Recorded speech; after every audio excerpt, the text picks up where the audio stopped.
I love my country. I'm a true patriot. Have you heard this phrase before? I hate when this happens. And let me tell you why.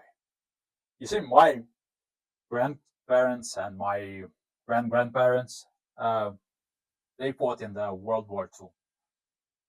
One of them was forced, and the other one was also forced.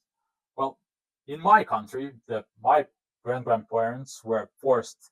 One was forced to fight with the Nazis at first, and then he turned sides, and the other one was forced to fight against the Nazis in USSR.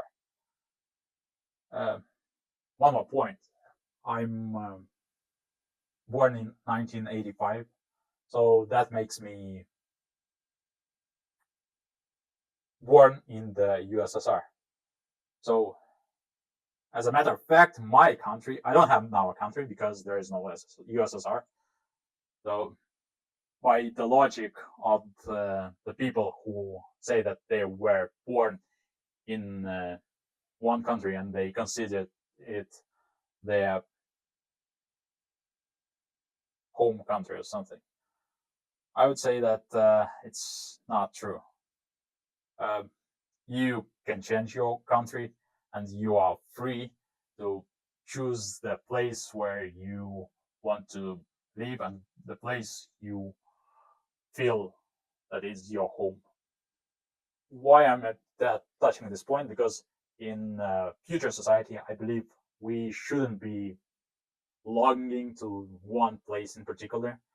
Uh, I'm following digital nomads, and although most of them are from the US or Australia or Canada, they all kind of say that they love their country, but they don't live in it.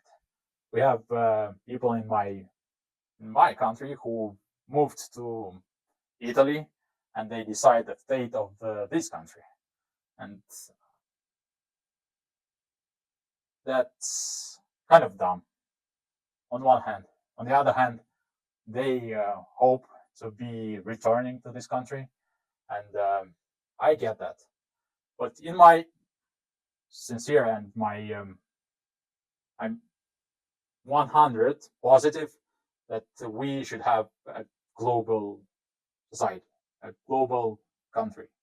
I'm a globalist, and I'm not afraid to say that.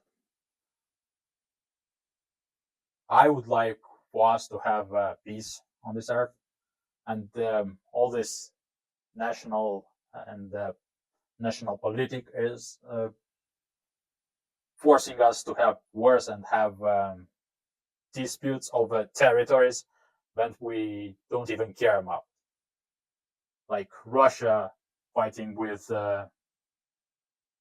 fighting in Ukraine with US, or I don't know, religious beliefs, like they're fighting a war against someone just because they want to preserve something of a religious.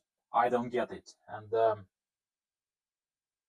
I hope you guys have peace